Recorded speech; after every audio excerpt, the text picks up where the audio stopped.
and welcome to this week's Confessions podcast. This week's concise collection of terrible tales. Let's see how we're doing on the alliteration. Give it marks out of 10, everybody.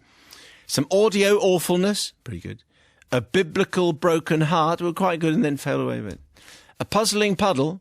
All right. And a miffed moggy. It's quite nice. So a cumulative 7 out of 10, I think. Who will you forgive? Here come the stories.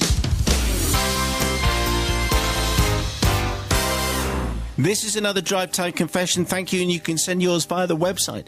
You can send us an email, confessions@bbc.co.uk. Stephen sends in this one. Stephen, thank you. Father Simon and the Drive Time Collective. My confession takes us back to 1991. I was an 18-year-old Yorkshire wannabe rocker. I had a curtain hairdo as my mum wouldn't let me grow my hair. My sister was 3 years older than me and had a boyfriend, somewhat older still. Her boyfriend was called Michel, and he was Swiss and lacking in a sense of humour. He was, however, a lovely chap and a rather intelligent schoolteacher, speaking several languages. Anyway, Michel was over at ours to see his beloved, which coincided with my dearest grandma's funeral. A sombre time, you will agree. My confession relates to a song, and a song by Alice Cooper, a particular B-side, a track called Wind Up Toy. This was not a mainstream hit, but a truly brilliant song nonetheless, as Brother Matthew, or even Dr. Marsh if he were there, would undoubtedly agree. Are you familiar with this song? I'm going to be honest, no, I don't know this one. Right. Wind Up Toy. Yes. Anyway, needless to say, the single of the A-side, Hey Stupid, spent a lot of time in the CD player until purchasing the album, also entitled Hey Stupid. Upon close listening at a high volume on the album version, I became aware of a very quiet noise at the end of the track, Wind Up Toy, that wasn't on the single version. Anyway, so that's how the track finishes. Anyway, he says, turn it up even further, and this noise at the end is a quiet child's voice. So let's turn it up. Stephen. Oh, that's spooky. Wow. Says Stephen in a rather spooky fashion. Anyway, unsurprisingly, Stephen continues, for a Yorkshire lad, it didn't take me long to cook something up. After recording the album version onto a cassette with the spooky Stephen noise at the end, I called Michelle into my room. Can you hear a noise at the end of this track? I'm sure it's not on the CD that I recorded it from. Michelle had a listen. He said. Oh no. Oh no. Oh, this is great. What's this? It actually says here, ahoy ho, as he is Swiss French after all. That's what it says on here. Anyway, he shrugged. Play it again, he said, and then play it again and turn it up and play it louder. He was intrigued and looked a little bit like Fox Mulder investigating the X-Files, even though we hadn't seen that programme because it hadn't been done. I left him to it with the CD and the cassette for detailed scrutiny. All of a sudden, the penny dropped. Stephen, he shouted, it says Stephen! And it's not on the CD, but it's recorded onto the cassette. It's your grandmother. It's a message from beyond the grave. She's talking to you. Through an Alice Cooper record? Yes, like this. Now, I'm not dragging this out too much, but I performed an acting role that would have earned me a scholarship in Hollywood. I would even muster a tear, probably, of withheld laughter, which even made the acting more plausible. Theories of magnetic pulses from the other side would ensue. Hook, line and sinker, Michelle was reeled in. Now, I wouldn't need to beg forgiveness if I had come clean, but we had to attend the funeral and didn't want this mockery getting out in a time of sadness. So here we are, 22 years on, and Michel's belief and faith in all things spiritual and spooky continues to this day, as does his search for further proof of life on the other side.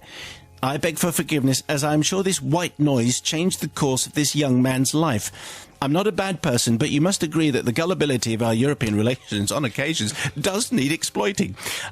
A strange Eurosceptic ending. Yeah. I thank you for your understanding, but would add, as he still lives in Switzerland, that I'm not going to tell him. Well, there you go. So maybe he's listening online. You never know. Let's see what we make of it here in the collective with a rather spooky tale with an Alice Cooper track, which... I thought he said that Michel was a nice bloke, so why would he want to wind him up in this manner? That's what I kind of wonder. Well, he seems to suggest it's because he comes from Yorkshire and he likes playing jokes on people. I mean, how does Stephen know that it wasn't actually his granny trying to contact him through the CD version? Because it was recorded... long time before his grandmother died, he know? maybe? It could have been. So I think, and also I think that Michelle, it doesn't sound like Michelle, was particularly alarmed by it. It just made him particularly interested in, in the occult and in life after death, which is no bad thing. So I think, Stephen, you're entirely I don't know, it depends. forgiven. It depends how it Well, if you're a goth, it's no bad thing. What do you think, Mother That Superior? is so spooky. I mean, I could be taken in. If someone said to me that's somebody's dead, disembodied voice, then I might believe them. I think, what was the name of the band again? It was Alice Cooper. Oh, all right. Sorry, yes, I forgot. I think we should get in touch with Alice Cooper and ask him what that was all about. Or Alice, if you're listening, please let us know. I think it was a bit naughty to exploit his belief in the spiritual world. I don't think he had one, but he does now. Well, yeah, no, I think he does, and I can understand why. Oh, gosh, you're forgiven, but only just, because it's not nice to mess around with things that you don't understand. What do you think, Brother Matthew? Stephen! I love the fact that Michelle and Stephen, or Stephen sort of perpetuating this thing that Michelle was very happy to believe, that people on the other side are choosing to get in touch via Alice Cooper B-sides. That's exactly how you do it. That's exactly how you do it. Yeah. Let's get in touch via the Alice Cooper obscure B-sides. Let's not just, announce that there is another side and this is what it's like on the other side. That's how white noise works, Let's instead do it via an obscure B-side. Well done. I'm going to definitely forgive because I took against Michelle just because of his accent.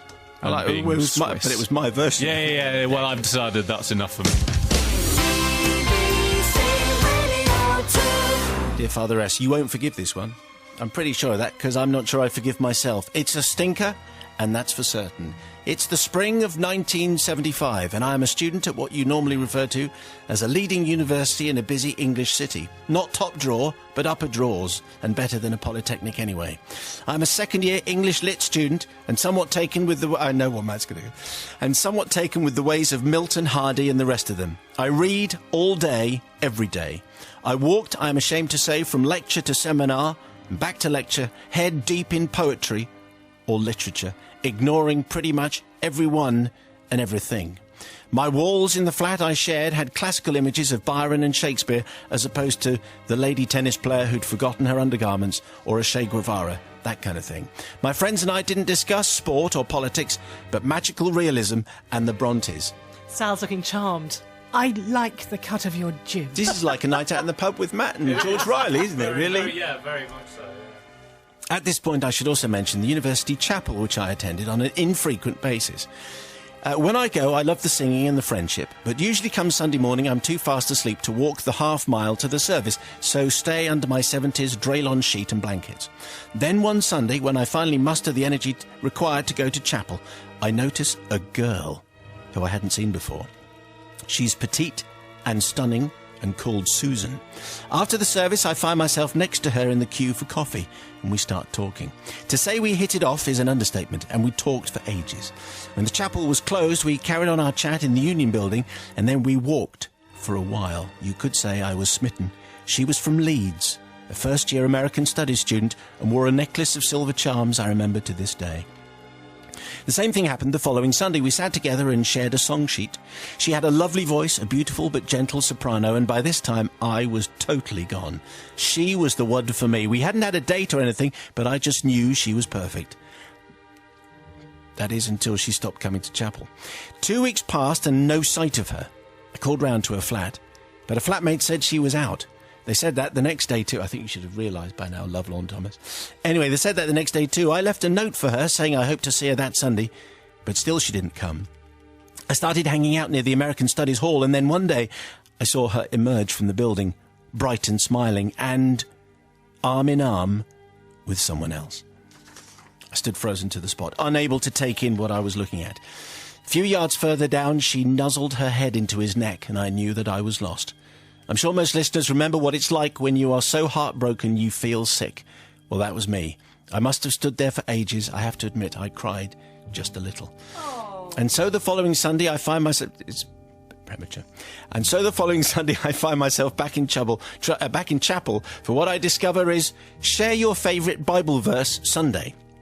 I'm just contemplating whether I can remember any verses when she walks in. with this toad of a man on her arm. Really, he's gross, and I'm not even sure he's the same guy I saw before. But Susan looked wonderful, of course, and it was as much as I could do not to walk straight out again. But she'd seen me by then and given me a little wave as though everything was fine, which for her it might have been. I then remembered that I did in fact remember a passage in the Old Testament that would do the trick rather nicely. I consulted the Bible in the seat in front of me to check for accuracy. I had it pretty much right, and I wrote it out correctly. I then walked to the plate that we were told to place our verses in and returned to my seat. When no one was looking, eyes were closed and heads bowed, I left. And that's it. I'm not 100% sure what happened next. What I did know was that the chaplain picked the anonymous pieces of paper and read out the contents. If he could, he would have done a little talk about each one of them and then moved on to the next text. I also know that Susan never spoke to me again and stopped coming to chapel anyway, so I suppose I need to apologise to her for what I think might have happened next.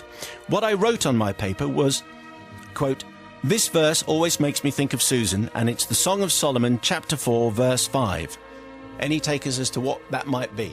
I'm guessing it's not going to be good.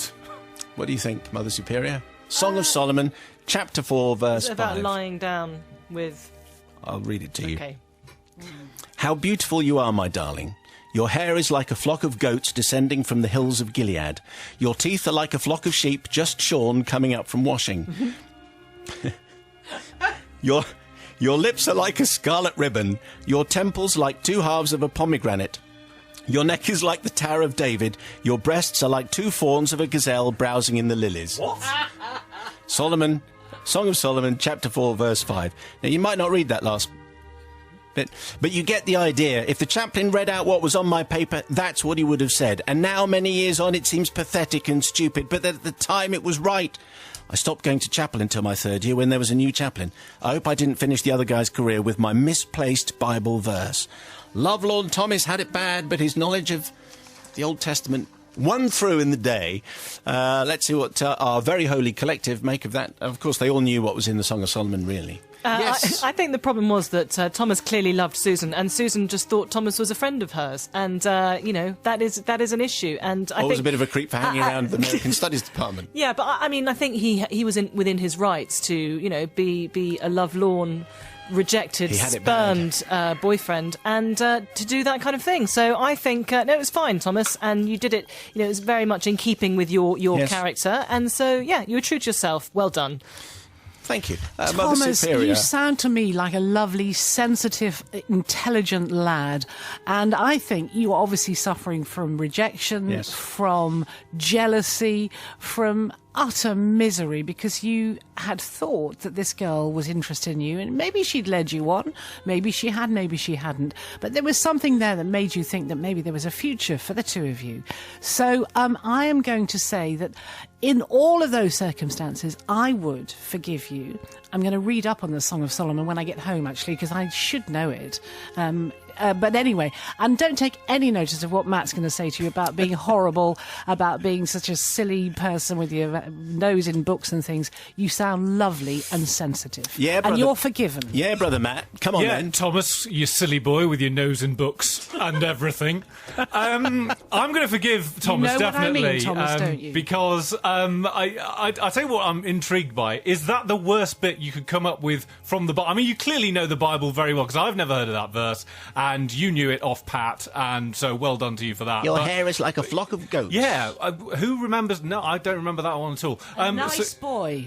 Yeah, okay. It's still coming. So I'm definitely going to forgive, just because I could have come up with something far, far worse and would have got yourself into far more trouble. So with your nose in your books or whatever, I'm going to forgive. So your confession via the website, or you can send us an email, confessions@bbc.co.uk. The whole archive is up online as well. This is from Pete. Pete, thank you very much indeed, dear Father Simon, and the accumulated ecclesiastical. That's you guys. In the mid-1980s, my dad was a delivery driver for a very well-known fizzy drinks manufacturer. He worked hard and thoroughly enjoyed his job, and as young children, my brother and I thoroughly enjoyed the freebies that he was allowed to take home at the end of the week, as you would. Very occasionally during these summer holidays, my dad would treat us to a trip out in his lorry, delivering to all the pubs and shops in the local area. We only got to go very occasionally because Dad's Jobsworth boss called David had strictly said no passengers were allowed in the lorries. Absolutely no passengers. So Dad could only take us if he knew that David wasn't going to be in work that day. We would have great fun on the lorry and would help him unload the crates, help check off the orders and generally provide as much help as it was possible for an 8 and 9-year-old to do. Obviously it was thirsty work and the landlords we delivered to would always give us a bottle of the recently delivered fizzy drink to cool us down. It's like slave labour then, this is it. Most days Dad would return back to the yard about 3 p.m. He would load up for the next day and be out and finished for the day at 3:30. On this particular day, he pulled up into the yard and let out a rather loud, rude word. Because Big Boss David's shiny new Austin Montego was parked in the manager's bay. He was supposed to be away all day, but had obviously returned early. Dad pulled up the lorry and instructed my brother and I to get into his car and hide. We stealthily legged it across the car park and jumped into the back of the car and lay down in the rear footwells, making sure we kept well out of sight of the eagle-eyed David, always on the lookout for the rogue passenger. Well, we waited for Dad to return, and we waited a little bit longer. It soon dawned on us that Dad would not be returning in half an hour as usual, and it also started to dawn on us that there's only a certain amount of fizzy drink that can be consumed in any one period of time before the body needs to release some of the accumulating fluids. We were about to burst. We held on as long as we could, honest, but eventually we could wait no more. We eased open the car doors and silently sneaked out. We stayed close to the car, but finally relieved ourselves of the agony. After what seemed an eternity of torrential bladder emptying, we climbed back into the car and continued to hide in the footwells. Almost as soon as we were back in the car, the workers and my dad started to amble out of the work. One of them noticed, we heard this through the open window, one of them noticed the huge puddle of water at the rear of the car, and there proceeded a discussion which went a bit like this. "Here, Tony, there's something wrong with your car, mate. It's got a really bad leak." This then prompted a whole gaggle of would-be mechanics to gather round the car and help try to diagnose the source of the leak. "I don't think that's petrol, Tony." "No, it doesn't smell like petrol." They all have a variety of London accents. Yeah. "Ah, it doesn't smell like petrol." "Is it oil?" said another one. "Could be oil, it's quite warm." "No, it's not oil, it's not slippery like oil." "What about brake fluid?" "Does it smell like brake fluid?" Everyone gets down on the ground. Oh, no. "No, brake fluid don't smell of nothing." This is how it's actually written. "Try a bit on your tongue. What's it taste of?" No, that's not true. No. It is. Hang on. A few seconds. Oh, dear. Tastes sort of sweet. Would brake fluid taste sweet? no. What do you think? "Yeah, it's sort of sweet. I reckon it might be your coolant, actually. The antifreeze might..." "Yeah, I think it's antifreeze." "What about windscreen wash? Can you taste the washer stuff in that?" Anyway, and so it went on, with every man examining and sniffing and sampling our liquid in an attempt to fix my dad's perfectly working car. So I can only apologise to them all, as they were only trying to help, and to this day I really blame Jobsworth David, because if he hadn't come back, our dad would have left on time and we could have weed in the loo like normal kids do. Anyway, some interesting sampling from would-be mechanics, examining and sniffing and sampling as the way you would. You know, you can imagine you walk up to the car and there's a pool there. You'd definitely put it in your mouth, wouldn't you, if you didn't know what it was? Yeah. Not. I mean, Well- when was the last time you voluntarily tasted coolant or windscreen washer? Well, these were different times. Obviously, This real is men, yeah. This is the 90s. What, real men They wanted taste to get coolant? exactly. They wanted Hang to get on. to the bottom of it. I'm just going to have a sniff. They were determined. I think. Don't try this at home, by the way, kids. Yeah, if the kids had come out at that point and stopped them tasting it, then the dad would have got into trouble, wouldn't he? Because David the boss was He there. shouldn't have been so they there. really had no They choice. were protecting their dad. Yeah, they absolutely had no choice. Therefore, I'm going to have to forgive you, Pete. It was never going to be oil, was it? No. I don't think. Well, I don't know what... It depends on what the colour was, really. I mean, I'm not sure. Anyway, this reminds me, actually, of a time when my dad... Is this going to be a long story? No, it's a very short story. My dad and mum, they didn't have a lot of money, and so we went to this event one day, and there was me and my two brothers and my grandma and the dog, and we all had to hide so that we could get into this event without paying. So we were all snuggled behind with, I remember my grandma being under under a blanket, and we all got in. And the same thing happened. I really, really needed to go to the loo, but I won't take that any further. But anyway, I'm afraid you have to. I do understand what it is like to be stuck in a car when you're not supposed to be there and need to spend a penny. But I don't think you've got anything to forgive you. The kids needed. It was the dad's fault, really, for giving them too much Coca-Cola. So I think they needed to relieve themselves. Yes. So I completely forgive them. It's a great expression, is spending a penny. It's a great expression. There you go. Spending a penny. It costs about 30p now in the station. At least 20. What do you think, Brother Matt? Well, yeah, they clearly haven't done... I mean, you know, they needed to go. What were they going to do? They needed to go. And I'm like Rebecca on this. I can't work out why these mechanics think that it's all right to start tasting coolant. What? I don't think there's anything... Times were tough in the 80s. There wasn't a lot of clearly fun to go around. Clearly, and these were real men, as we've established. I can't think that there's anything that Have you never had a really boring Friday and thought, what? Do you know what? Let's get the windscreen washer out. Let's see what happens. I'm downing a gallon. No, there's nothing I'd put in my car that I'd be happy to... put into a... What are you doing putting it in your mouth? So I'm going to forgive, because the mechanics were thick. That's it, yes. The mechanics were thick. I found it. There you go. They were thick. Phew. So, so the brothers are forgiven. So the collective are here in assembles. Brother Matt, there's Mother Superior, and I have to say, Sister Rebecca, dressed like a princess today. Now, why do you think she's dressed like a princess? Presenters gathering later, Yes. I think. Oh, what fun. Very important to look your best. Oh. I noticed you've made an effort. Thank you. Me and Matt, we're coordinating, as I'm sure you can tell. It's tonight's tale, everybody. It's a confession, drive time confession. Yours via the website, please. bbc.co.uk/radio 2. This from Kitty. Dear Simon and the generally forgiving collective, depending on whether it involves DJs, Sister Rebecca Pike on the mic, or art students with floppy hair, Brother Matt. Unfortunately, my confession involves an animal, so it could go either way. Dates back 3 years when I was a single 30-something Bridget Jones type, minus the big pants, who lived alone in a small flat in the northwest. It wasn't a lonely existence by any means. I had lots of friends and a good job, but as I didn't have a man in my life, I needed something else to stimulate me and keep me amused. So I caved in and purchased what every girl at my stage of life needed, and that is a kitten. Hooray! Yes, of course. That's what I was thinking.